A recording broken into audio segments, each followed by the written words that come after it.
নমস্কাৰ আজি মই তোমালোকক নন পাৰফেক্ট স্কোয়াৰ নাম্বাৰ যিটো পূৰ্ণবৰ্গ সংখ্যা নহয়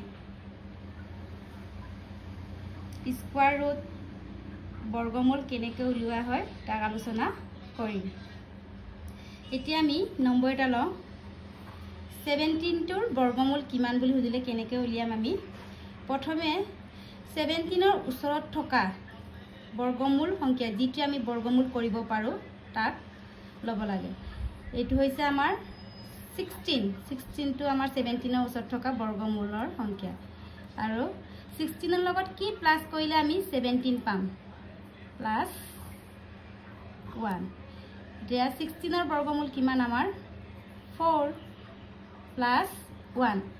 আমি তলত কি ডিনোমিনেটৰ বা হৰ হিচাপে কি কৰিম 4 ডাবল কৰিম মানে 2 ৰে 4 ইনটু কৰিম। মনত ৰাখিবা কিহেৰে ইনটু কৰা হয় 2 মানে ডাবল কৰা হয় তেতিয়া কিমান হ'ব 8। এটা 4 প্লাস 1/8 কিমান হ'ব আমাৰ 0.125।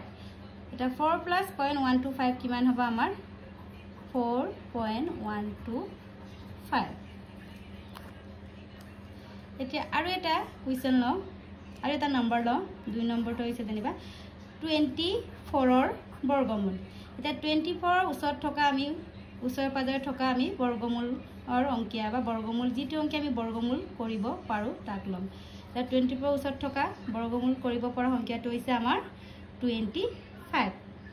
এতিয়া আমি বৰ্গমূল চিন লিখি 25 লিখিম আৰু এই 25 এৰে 24 কেনেকৈ পাম আমি প্লাস কি সংখ্যা প্লাস কৰিম বা মাইনাস কৰিম। এতিয়া আমি মাইনাস কৰি কি মাইনাস কৰিম নাম 1 মাইনাস কৰিলে আমি কি পাওঁ 24। এতিয়া 25 ৰ বৰ্গমূল কিমান আছিল আমাৰ 25 ৰ স্কয়াৰ ৰুট হৈছে আমাৰ 5 মাইনাস 1। আকৌ আমি কি কৰিছিল ডাবল 5 ৰ ডাবল কিমান হ'ব আমাৰ 10। এতিয়া 5 মাইনাস 1/10 কিমান হয় আমাৰ 0.1। এতিয়া 5 এৰে 5 মাইনাস 0.1 কিমান হ'ব আমাৰ 4.9। আমি তেনেকে বৰ্গমূল উলিয়াব পাৰো।